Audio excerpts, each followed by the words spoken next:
Más de 29,000 personas han sido imputadas por la comisión de un delito desde que entró en vigor el nuevo sistema de justicia penal. La mayoría son hombres, más del 90%. Las mujeres representan solamente 8.4% del total de las personas imputadas. Son 2,516 mujeres.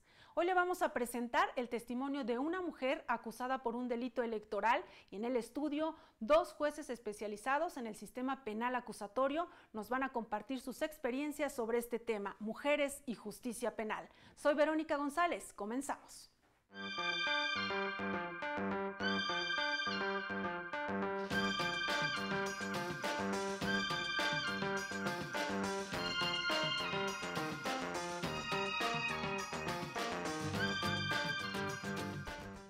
Organizaciones civiles estiman que en promedio cada día son secuestradas 6 personas.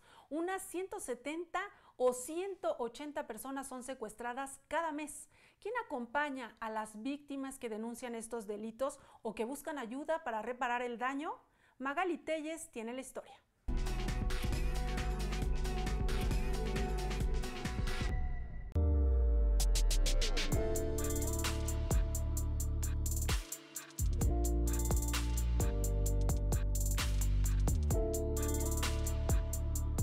En los últimos 5 años se han registrado 10.775 secuestros.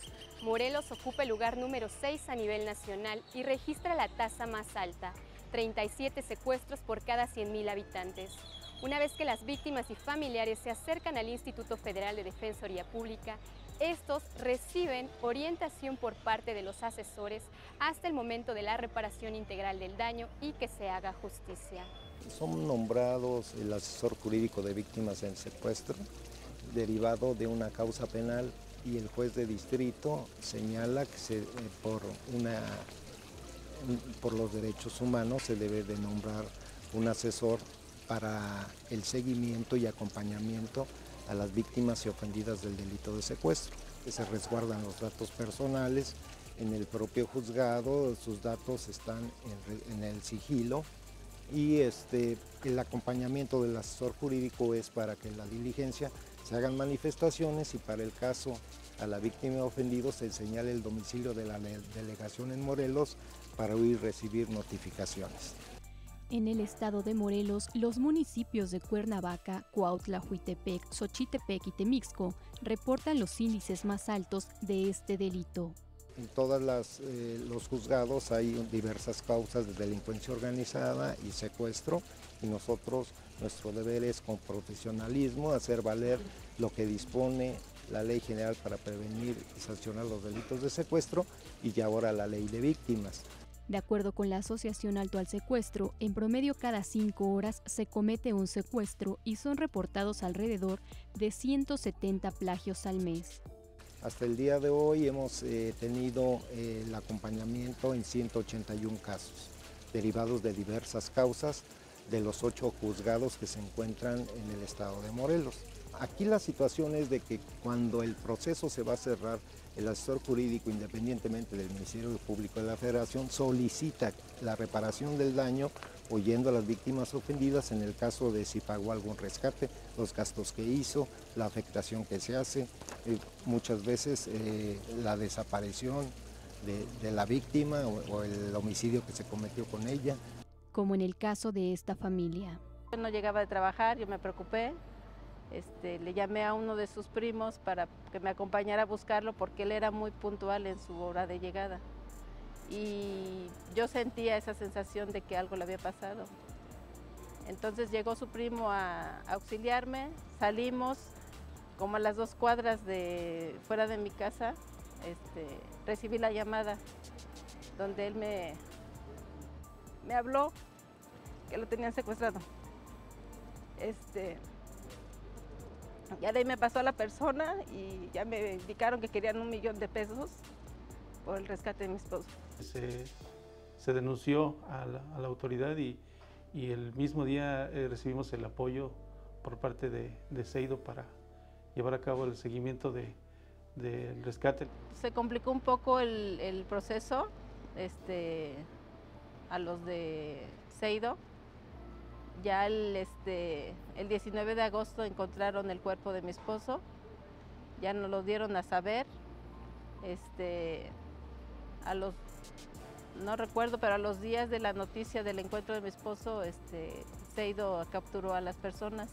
Los procesados han estado exigiendo sus derechos, han estado trayendo testigos, han estado pidiendo amparos. Ahorita estamos en espera de que se complemente un nuevo amparo que emitieron, o que solicitaron más bien, perdón, que solicitaron, y de algunas audiencias que llaman ellos cuando se confrontan un careo, un tipo de asunto de la investigación en la que ellos, como sus abogados, como defensores de ellos, lo han solicitado se lleve a cabo. Creo que es lo único que hay ahorita en este momento, que antepone ya al juicio concreto. Tras 4 años del secuestro y asesinato de su familiar, los afectados continúan el proceso legal. Pues que se haga justicia, que por todo el daño que nos hicieron, nosotros llevábamos pues la ausencia del padre de mis hijos, que es lo que más me duele. Destruí mi familia, que era pues llevamos una buena relación en familia con mi pareja, y pues estas personas, no sé si por envidia, coraje, acabaron con todo lo que habían con mi familia.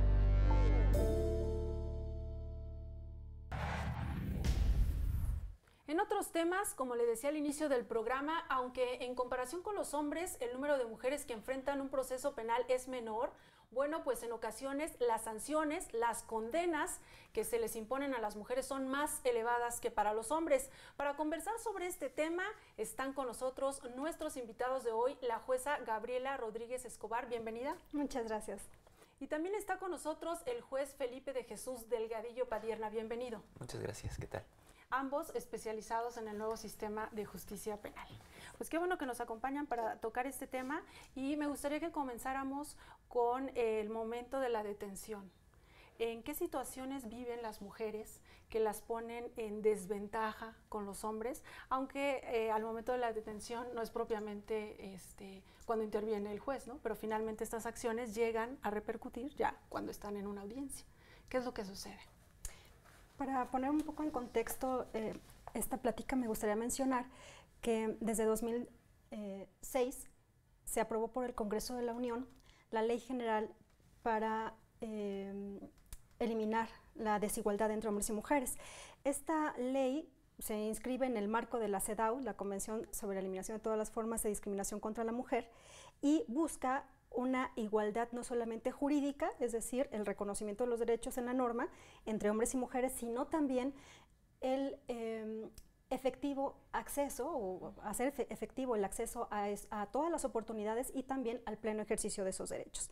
Entonces, como Estado parte, México está obligado no solamente a establecer esta igualdad de derechos para hombres y mujeres, sino también a garantizar que en efecto puedan ejercerlos tanto hombres como mujeres. Ahora, en relación con el ejercicio de esos derechos en relación con las normas que rigen el sistema penal acusatorio, pues hay muchas normas que regulan la forma en que se debe celebrar la audiencia de control de detención o la audiencia inicial con detenido, y pues hay una serie de normas que garantizan estos derechos, pero el juez debe estar muy al pendiente de que en relación con las mujeres se observen algunas cuestiones específicas, y me refiero concretamente al caso de las mujeres detenidas. Hay algunas normas, por ejemplo, aquella que establece que desde el Ministerio Público el imputado o imputada puede hacer valer ante el Ministerio Público medidas de protección para los menores de edad o aquellas personas que se encuentren bajo su cuidado, tratándose de adultos mayores o de personas con discapacidad, para que se les brinde asistencia social, precisamente porque esa persona imputada es la única persona que la cuida. En el caso de México se ha constatado a través de diversos mecanismos de encuestas y los trabajos que hace INEGI, que la mayoría de las, o es una tradición que son las mujeres las que se dedican al cuidado de este tipo de personas en el hogar, o al menos en relación con la división de los roles o de las actividades dentro del hogar, a ellas es a las que les corresponde. Entonces no es lo mismo la detención de un hombre que de una mujer, porque en el caso, pues ella tendría que preocuparse qué va a pasar en relación con aquellas personas que cuidan, ¿verdad? Entonces, estas medidas de protección están contempladas como un derecho del imputado, pero sabemos que en la realidad es realmente una forma de asomarse en relación con los derechos que tienen las mujeres, precisamente porque son ellas las que se encargan de estas cuestiones. Entonces, el juez tendrá que cuidar, al momento de celebrar la audiencia, de verificar si la mujer tiene hijos menores de edad o personas que se encuentran bajo su cuidado, para verificar si el Ministerio Público, por ejemplo, brindó esta atención o les dio la asistencia social correspondiente. Entonces, esa sería, por ejemplo, una de las normas que ahí se contempla, por ejemplo, la igualdad, porque la igualdad formal, en el sentido de que hombres y mujeres tienen el derecho. Pero lo cierto es que tiene esta perspectiva de género, si tomamos en consideración que en la realidad son ellas las que se enfrentan más ante una situación de esta naturaleza. Ahora, en relación concretamente con las denuncias, tratándose de las mujeres víctimas, en el caso de ellas, pues se prevé también como derecho de la víctima, en el artículo 109 del Código Nacional de Procedimientos Penales, lo relativo a que sean ellas las que o bueno, en el caso del sexo de ellas, puedan solicitar que personal, por ejemplo, desde la investigación inicial, personal de su mismo sexo o del sexo que ellas elijan, sean las que les brinden la atención médica y psicológica correspondiente y lo relativo, por ejemplo, a la asesoría de sus derechos y cómo hacerlos valer al momento de formular la denuncia. ¿Cómo lo están viendo ustedes en el día a día en los centros de justicia penal federal, estas situaciones a las que se enfrentan las mujeres? Bueno, cuando llega una mujer detenida, siempre tenemos que ser más cuidadosos. Por el tipo de delito que recibimos nosotros, siempre tenemos que atender, primero analizar, por ejemplo, contra la salud o portación de arma. Por experiencia sabemos que es muy difícil que una mujer porte un arma. Entonces, ser muy cuidadosos al escuchar la narración de por qué la detuvieron y en qué situaciones. Hace no mucho tiempo, algún par de semanas, tuvimos un control de detención donde me llevan a una persona que le querían formular imputación por delito contra la salud. Y de la narración del Ministerio Público, pues una detención aparentemente normal. Pero ahí había otra persona imputada, hombre. Los dos defensores fueron muy, muy incisivos y uno de ellos manifestó que la detención no había sido como lo narraba el Ministerio Público y hacía referencia a que habían golpeado a esta mujer. El otro defensor incluso me dijo ahí el momento, oiga, es que aquí hay un dato de prueba. Tenemos era un certificado médico, el médico legista, médico oficial, nos está diciendo todo este tipo de lesiones que tiene esta persona. Entonces, no solo es lo que ella declaró, no solo es lo que declaró la vecina, que era la testigo, todo está en la carpeta de investigación y ya no coincide ni en las horas ni nada. Entonces, ahí pues inmediatamente fue calificar de ilegal la detención, puesto que no podemos permitir que nos lleven a ninguna persona golpeada, y menos una mujer. Y así se lo dije al Ministerio Público, le dije, no pueden ustedes venir y traer asuntos donde venga gente golpeada y mucho menos una mujer. De hecho, fue causal incluso de sobreseimiento y de declararle todas sus pruebas ilegales.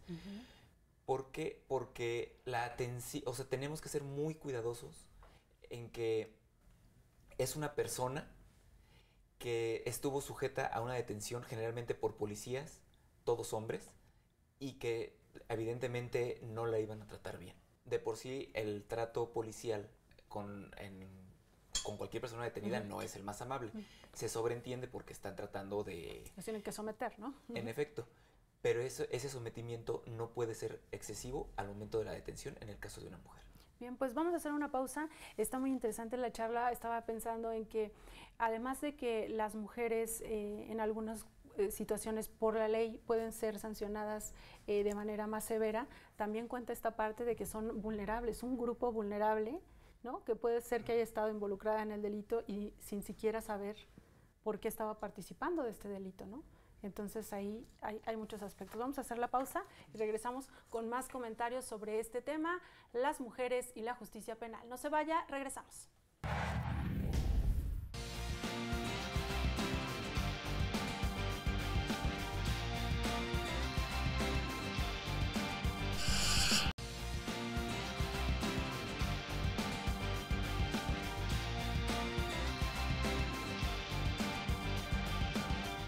estamos de regreso y seguimos conversando sobre este tema, las mujeres y la justicia penal. Antes de retomar la charla con nuestros invitados de hoy, quiero invitarlos a ver una pieza, el caso de una mujer acusada por delito electoral, que también ahí se enfrentan, ¿no? Aunque no haya violencia física, también pueden verse vulneradas, ¿no? Y verse violentados sus derechos. Vamos a ver la pieza y regresamos con más comentarios sobre este tema.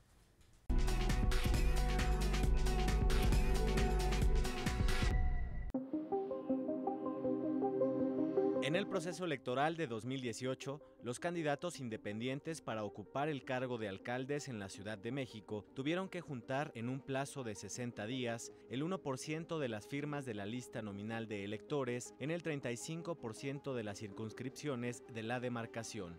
Por ejemplo, en Iztapalapa los aspirantes debieron juntar 13,995 firmas. Una empresa contrató a Silvia para realizar el trabajo de recolección de firmas para la alcaldía de Miguel Hidalgo. Nos dijo que íbamos a trabajar en encuestas de campo y para un independiente, que nos iban a proporcionar un móvil y ya ellos nos iban a hacer un correo a cada persona y nos iban a dar una clave, que esa clave era para todos en general. El trabajo no fue lo que Silvia esperaba y pronto abandonó la misión. Pero yo nada más hice 5, o sea, capturé 5 credenciales de aquí mismo, de mis familiares, y eso fue todo. Ya después ya ni siquiera lo ocupé, lo tuve ahí en mi casa.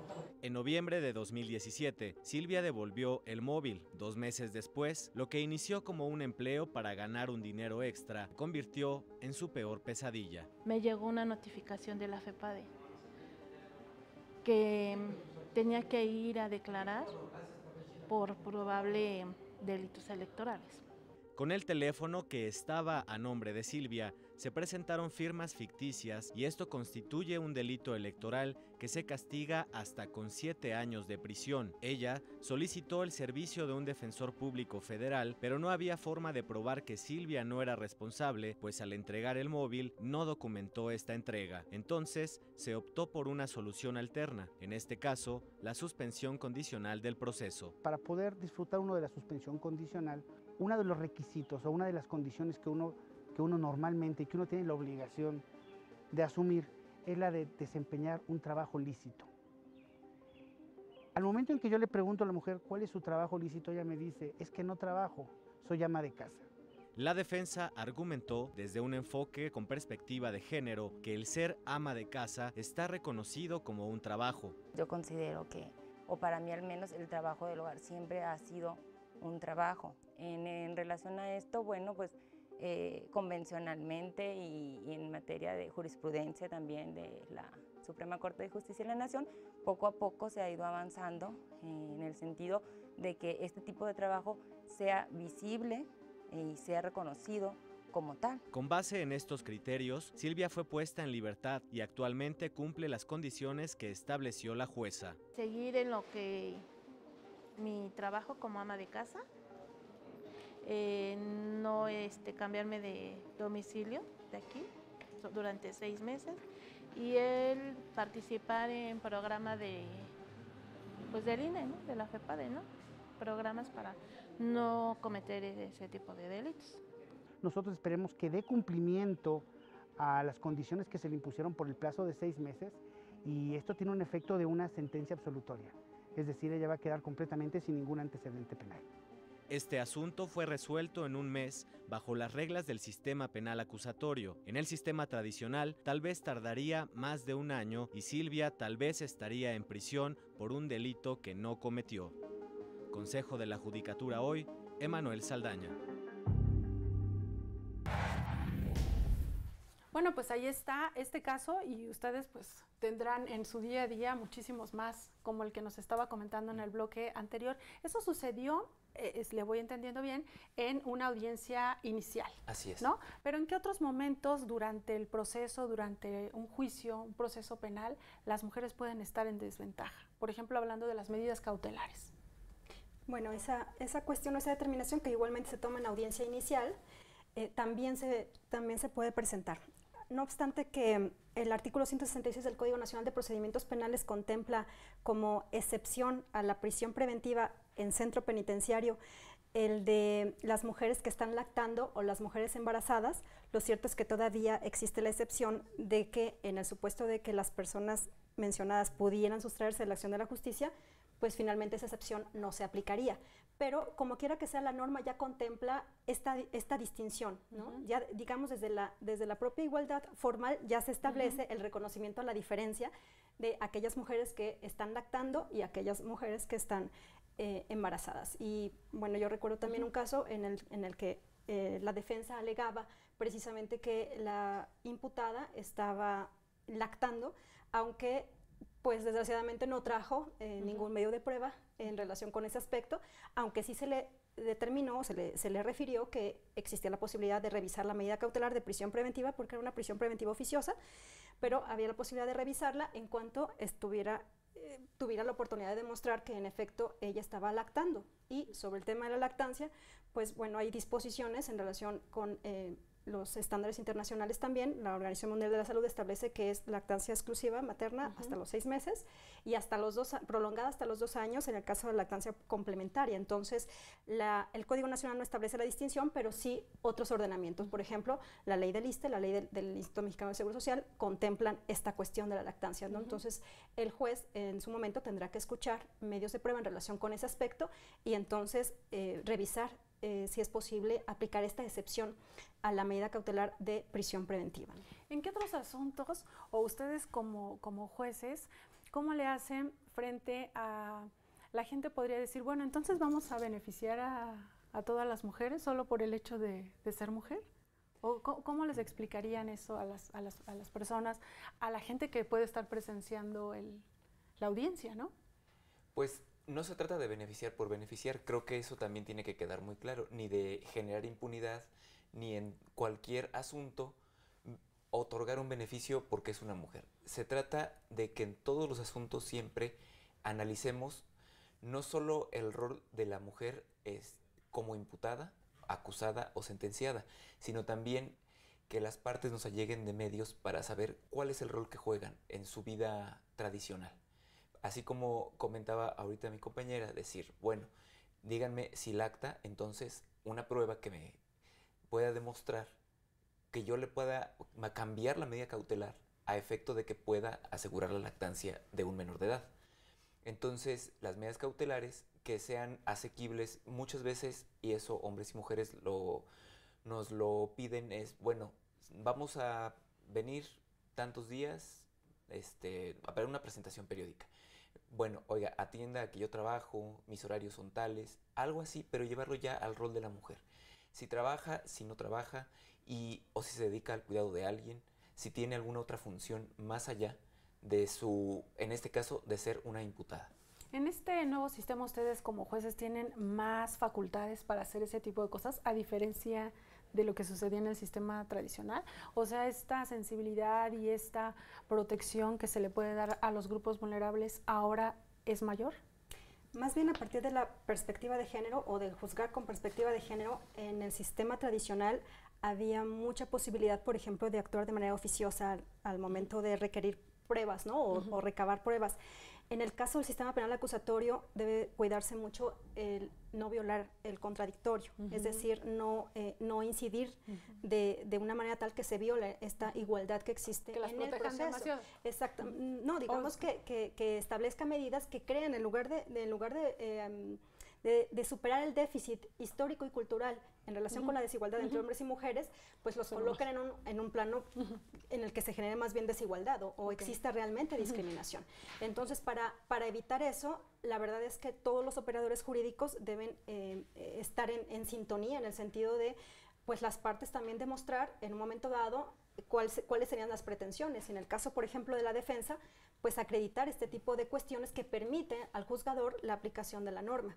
Lo cierto es que en algunos aspectos me parece que sí puede el juez de control, sobre todo en esta etapa, en la etapa en la que actúa como juez de control, sí incidir un poco en el sentido de señalarles a las partes que si en algún momento algunas de las partes consideran que alguno de los involucrados en el proceso penal presentan alguna situación o una relación asimétrica de poder o de desigualdad o alguna situación que enfrenten de vulnerabilidad, hacerla valer y, en su caso, traer los medios de prueba para efectos de que el juzgador pueda aplicar la norma, ¿no? Vamos a hacer una pausa y de regreso seguimos conversando sobre este tema y un poco más de las medidas cautelares y también de la parte ya durante la ejecución de la sentencia, ¿no? Porque ahí también los jueces tienen un papel importante.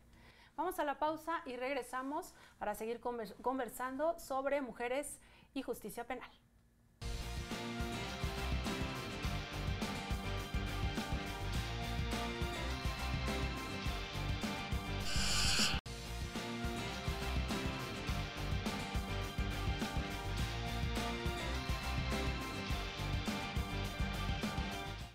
Seguimos conversando sobre mujeres y justicia penal y en el bloque anterior, bueno, ya nos comentaban un poco sobre las medidas cautelares, qué es lo que debe tener presente el juez cuando se trata de una mujer y en el caso de la individualización de la pena, ya pensando en que es considerada culpable, ahí cómo entraría este enfoque de, pues con perspectiva de género, ¿no?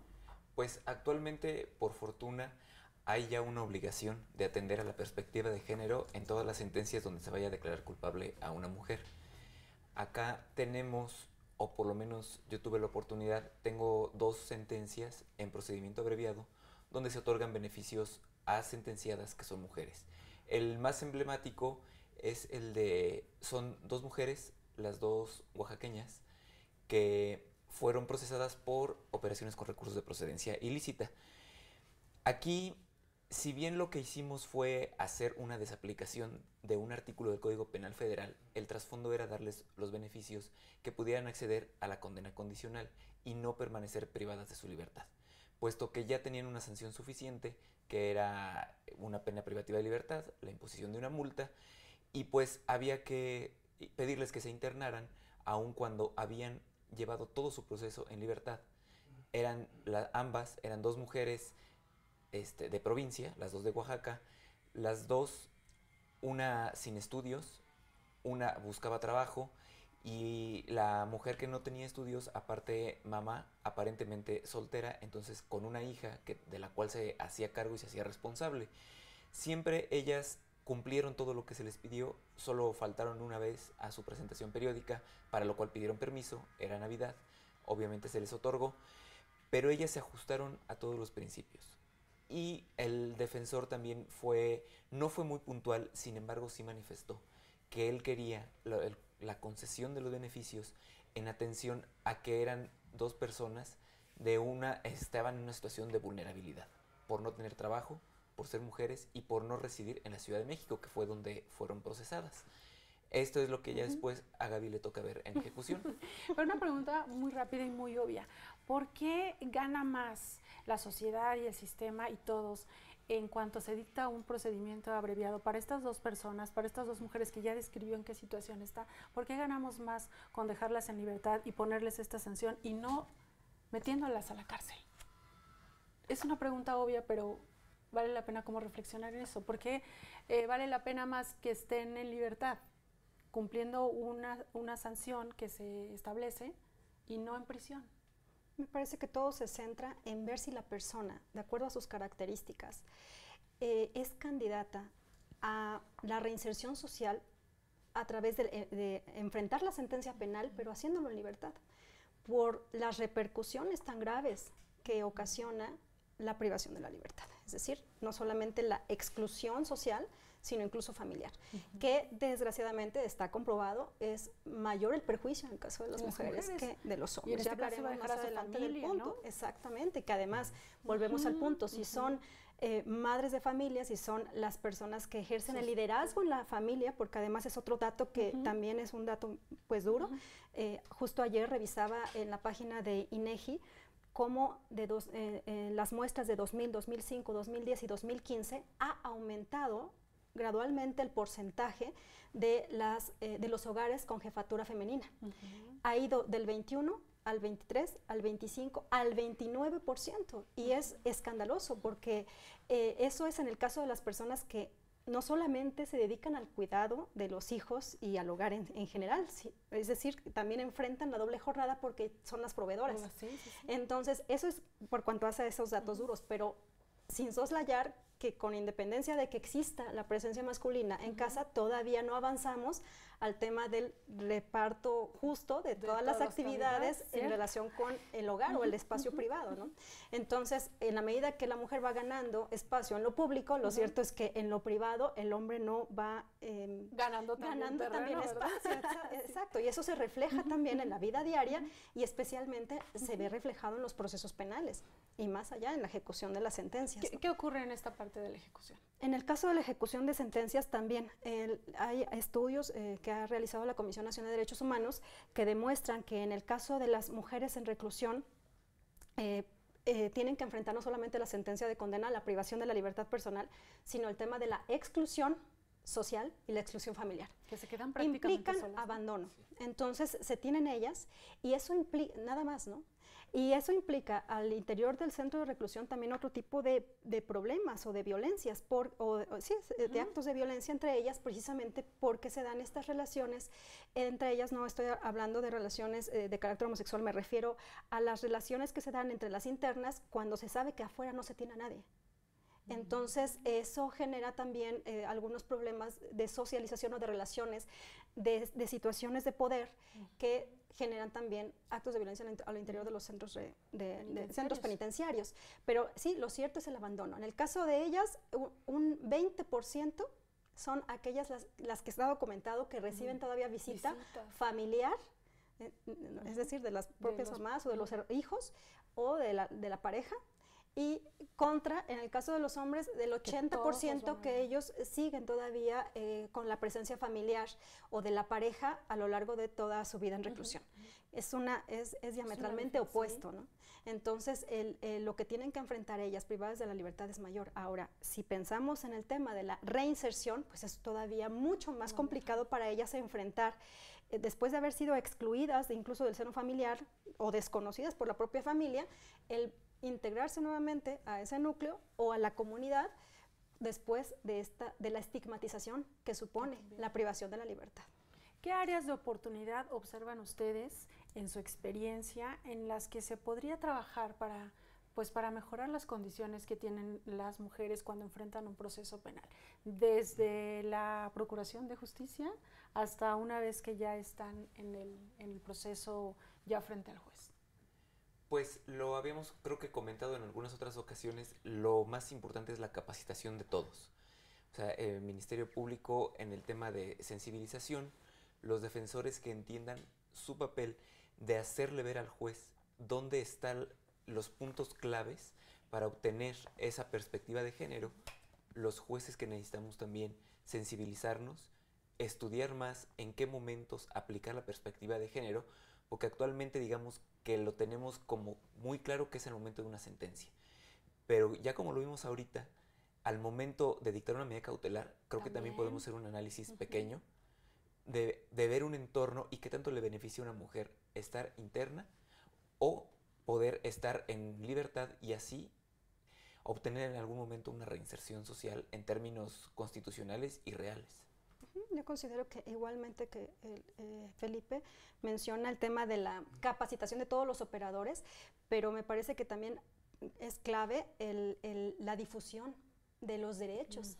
En el caso de las mujeres, desgraciadamente no llega este tipo de educación o reeducación a lugares lejanos, por ejemplo, pensando en la sierra, en las entidades federativas, en aquellas que tienen muchos municipios, por ejemplo, o poblados alejados, incluso con dificultades en las vías de comunicación, etcétera. Entonces, difusión de derechos y también pensaría, pues, fortalecer las políticas públicas en materia de empoderamiento de las mujeres, que ellas se sientan más seguras, como por ejemplo para denunciar, ¿verdad?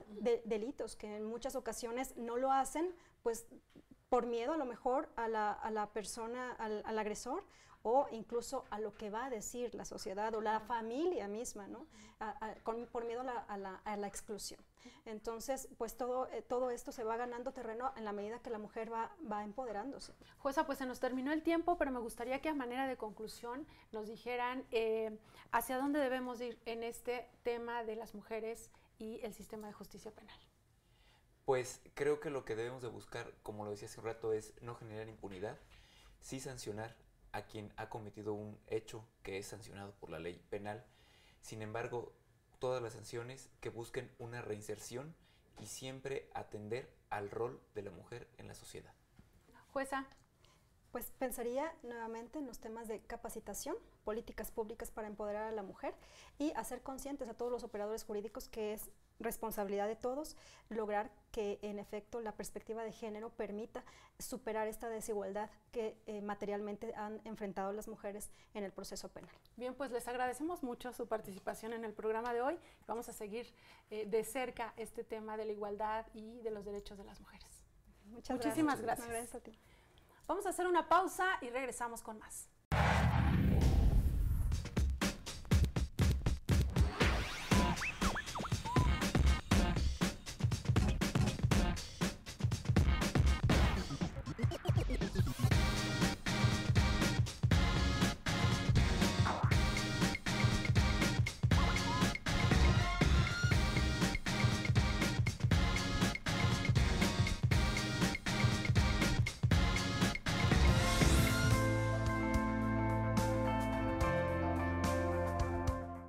El libro La función judicial lo desarrollé, digamos, a lo largo de varios años de publicaciones que había hecho en varias, sobre todo en portales digitales y en revistas especializadas. Se trata en sí de una recopilación de varios textos, los cuales ya fui agrupando y estructurando de una manera lógica para que tuvieran cierta coherencia. Y el libro trata o se divide en 4 capítulos. En el primero de los capítulos abordo una cuestión que siempre me ha llamado mucho la atención y a lo mejor que me fue inculcada cuando estaba yo en la Suprema Corte de Justicia trabajando con el ministro Mariano Azuela, que él fue uno de los impulsores del Código de Ética del Poder Judicial. Entonces, la primera parte de este libro habla de ética judicial. Desde esta perspectiva, en el libro trato temas sobre lo que son las virtudes cardinales, como son la justicia, la fortaleza, la templanza y la prudencia. Voy refiriendo cómo estas virtudes cardinales impactan en el quehacer de los juzgadores. Y aparte analizo las virtudes propiamente de los jueces: independencia, imparcialidad y objetividad. En un segundo apartado escribo sobre una cuestión que me parece es muy importante, que se ha denominado sentencias ciudadanas. ¿Qué significa esto? A lo largo del tiempo, los jueces hemos redactado nuestras sentencias en un lenguaje poco claro para toda la ciudadanía. Entonces hay un movimiento, yo no diría solamente nacional, sino también internacional, que está buscando que todos los órganos del Estado se pronuncien o emitan sus actos utilizando un lenguaje claro. Este lenguaje claro, aplicado a la función judicial, se denominaría sentencias ciudadanas, es decir, una sentencia que pueda ser comprendida por cualquier persona sin que sea traducida por un abogado. Y entonces, con base en estos parámetros, también doy algunos ejemplos de qué se debe de hacer para lograr materializar estas sentencias ciudadanas, qué palabras, por ejemplo, no se deben de utilizar, porque nosotros como abogados seguimos utilizando palabras que les parece que las trajimos del siglo XVIII y las seguimos utilizando cotidianamente, ¿no? Y el ejemplo más claro que tenemos, por ejemplo, es cuando decimos fojas, que así se decía en el siglo XVIII, pero pues ahorita se dice con H, ¿no? Hojas. La tercera parte del libro, de la función judicial, es un estudio en relación al estatus que tienen las mujeres dentro del Poder Judicial. Se dice, por ejemplo, que la mitad del personal en todo el Poder Judicial, el 50, me parece más el 51, el 52% de las mujeres, perdón, del 52% son mujeres. Y el otro restante, 49, 48% son hombres. Sin embargo, en los cargos más altos del Poder Judicial, jueces, magistrados y ministros, ese porcentaje cae abruptamente. Tratándose de jueces y magistrados, es aproximadamente el 20% de mujeres, y lo mismo pasa en la Suprema Corte de Justicia. Entonces, analizando esto, vemos que hay una serie de techos de cristal dentro del Poder Judicial que no permiten a las mujeres concursar en los mismos términos que un hombre, ¿no? Entonces proponemos cuestiones para erradicar este tipo de situaciones anómalas, o que ya ven, son anómalas realmente, pero las invisibilizamos para tratar de que haya una verdadera igualdad en el Poder Judicial, y esto solamente se va a lograr hasta que haya el 50% de juzgadoras mujeres y el 50% de juzgadores hombres. Y la última parte del libro es una cuestión un tanto recopilatoria de resoluciones que yo he dictado como juzgador, y que a lo largo de prácticamente ya 10 años que llevo en la función judicial como juez, realmente me parecen importantes. Tal vez el primer público serían los juzgadores, pero me parece que la manera en que está redactado podría aplicarse en principio a todos los abogados, porque por ejemplo la cuestión de la redacción no solamente atañe a los jueces, sino también atañe por ejemplo a los abogados litigantes, y me parecería que tendría que tener un cierto interés para toda la sociedad, porque a fin de cuentas le debería de interesar qué están resolviendo sus jueces y cómo resuelven sus jueces.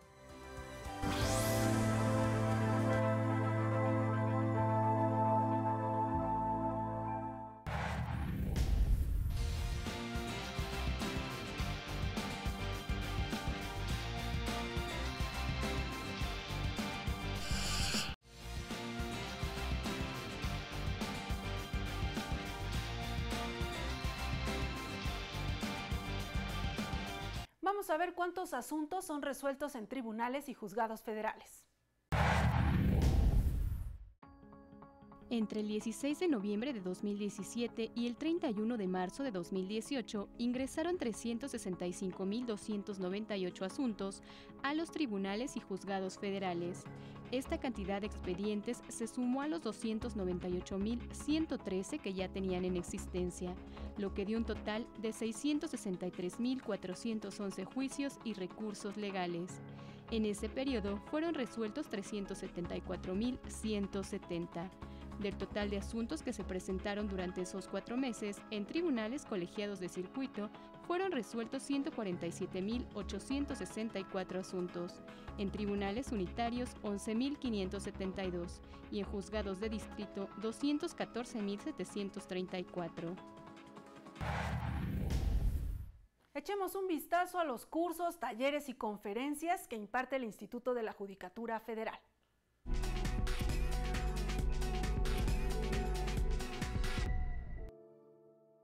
El delito ecológico internacionalmente sancionable hacia una jurisdicción global es el título del libro que presentó el magistrado José Nieves Luna Castro. En realidad el tema se escogió pensando en una posición crítica acerca del derecho internacional que no se ha ocupado suficientemente de sancionar a nivel internacional el delito ecológico.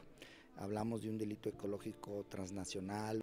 Destacó que todo el Estado de Derecho tiene regulación en diferentes materias, pero en los últimos años se ha impulsado la ecológica, principalmente en México, a pesar de que no contamos con tribunales especializados en este rubro.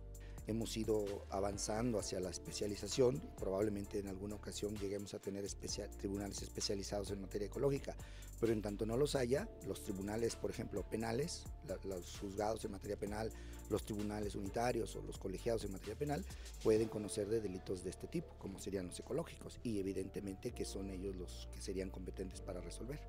El daño ecológico no se limita y no respeta fronteras de tipo político ni de entidades.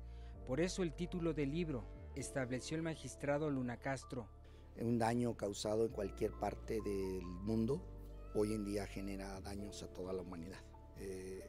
Por eso, si ya este tipo de problema es global, es que necesita medidas de tipo global, porque de lo contrario, por ejemplo, podrá haber países que tienen una regulación muy férrea o que se aplica bastante bien, pero eso no les impide ni siquiera a esos países resentir los daños, los efectos de lo que pasa en otras partes del mundo.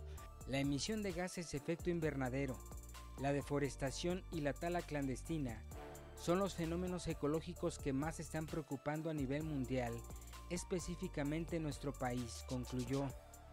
El libro se presentó ante integrantes del Poder Judicial de la Federación en la sede del Instituto de la Judicatura Federal. Canal Judicial, Miguel Nila Cedillo.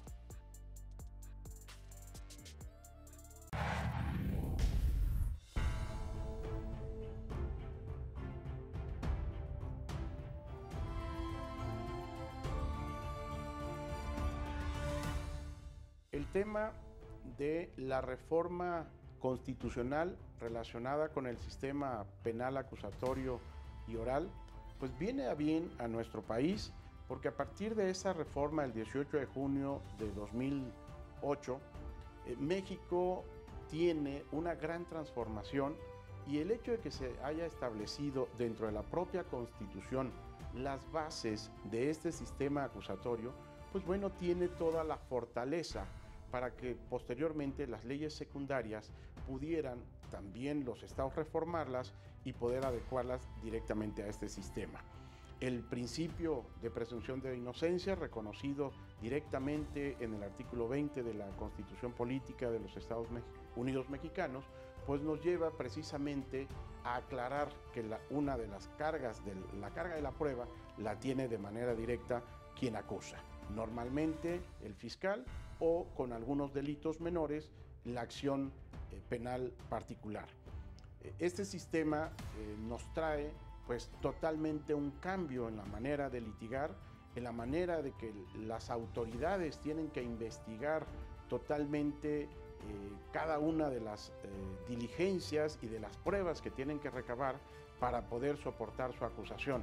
Asimismo, la defensa también, que tiene su soporte dentro de este artículo 20 a favor del inculpado, y el asesor jurídico en apoyo de la víctima o el ofendido. Las bases que están establecidas dentro de la propia Constitución pues refuerzan y fortalecen este sistema jurídico penal del sistema acusatorio y oral. Asimismo, dentro de la propia Constitución pues está establecido ahora una nueva figura procesal, que es el juicio abreviado, donde aquel imputado de algún delito que reconoce su intervención en el mismo y que admite además que sea juzgado con los datos de pruebas que existen hasta ese momento, y que tendrá como beneficio la reducción de la pena. Un beneficio que también conlleva a evitar un trabajo mayor de las instituciones de procuración y de administración de justicia. También es un sistema que tiene como característica la prisión preventiva como excepción. Entonces existen también los mecanismos alternativos de solución de controversias que nos van a llevar a una armonización social, a evitar llenar las cárceles precisamente de gente que a veces por delitos menores o por delitos imprudentes estaban dentro de la cárcel, y que al rato salían pues unos profesionistas porque en el ámbito delictivo, porque entraban a la universidad del crimen, que eran las prisiones. Entonces la idea también en este nuevo sistema plasmado en la Constitución es evitar llenar las cárceles de personas que hayan cometido delitos menores o delitos culposos. Tenemos estos mecanismos que se pueden hacer uso de los mismos para evitar llegar a llenar estas cárceles. Asimismo, también en la propia Constitución se establece, y que está correlacionado, el tema de los derechos humanos en el artículo 1, donde exige que todas las autoridades, desde el ámbito de su competencia, tienen que respetar los derechos humanos establecidos en la propia Constitución y en los tratados internacionales, tal como lo establece también el propio artículo 133 de nuestra Constitución, que refiere que la Constitución, los tratados internacionales y las leyes que emanen del Congreso son la ley suprema de la Unión.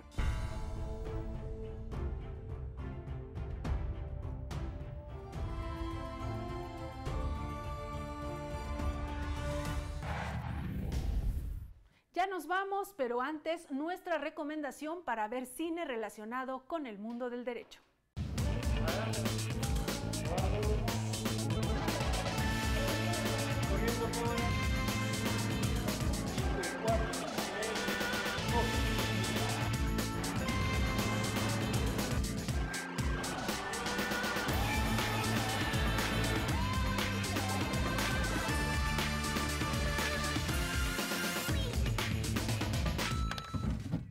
Justo en el cine, hoy hablaremos de un tema que repetidamente vemos en las películas, que es el tema del acoso infantil. Es decir, cuando los menores de edad pues, sufren violencia, sufren persecución, pues, incluso hasta su desaparición o asesinato. Es curioso porque la película Eso, basada en la famosa novela de Stephen King, y que además pues, es un remake de una vieja edición y que ahora pues, se ha puesto otra vez de moda, y que pareciera una película de terror, en realidad nos cuenta la historia de cómo los niños en su crecimiento pues, van enfrentando una serie de violencias y de adultos que los van forzando a cosas que van contra su voluntad. Y este pues, payaso malévolo representa, en fin, todas estos miedos, enfrentarse a una cruda realidad por parte de los niños, y me parece que esta nueva versión pues es bastante atinada en ese sentido porque utiliza alegorías pues muy importantes, por ejemplo en el caso del niño afroamericano, en donde se ve una escena pues parece de un exterminio de un grupo de otros afroamericanos muy similar al que quizá se dio entre la comunidad esclava. Así que justo en el cine pues, podemos ver este tipo de películas, que además es un tema recurrente, como ya lo decía yo, en quizá películas donde vemos interactuar a los niños con la guerra. Todos recordaremos La vida es bella de Benigni, que además fue ganadora de un Oscar, donde el padre hace que su hijo vea otra realidad justo para no enfrentar esta violencia o este acoso. El niño de la pijama de rayas, Voces inocentes, película salvadoreña y mexicana, Los colores de la montaña, la colombiana que a través de la alegoría del fútbol enfrenta a unos niños a este factor de la guerra, de la guerrilla, de los militares, y así recurrentemente vamos a encontrarnos con este tema. Me parece que no podemos dejar pasar por alto una película maravillosa, además ahora que está de moda, de Guillermo del Toro, El laberinto del fauno, en donde a través de una fábula una niña va a enfrentar a su acosador, pues, que es este militar que es su padrastro, y cómo a través pues, de la fantasía Guillermo del Toro nos cuenta una historia a veces terrible, ¿no? Y que de alguna forma podemos ver cómo esta niña va traduciendo a través de la fantasía pues toda esta intromisión en su vida privada, todos estos cambios violentos, toda esta pues apología que termina en un crimen, y bueno, pues se convierte en una obra paradigmática que nos cuenta una parte de la historia española terrible. Justo en el cine, los menores, los niños y sus acosadores. Por último, agradecemos a la Fundación de los Hermanos Bilbatúa el permitirnos grabar en sus instalaciones y tener acceso pues, a este espacio maravilloso que se dedica al cine.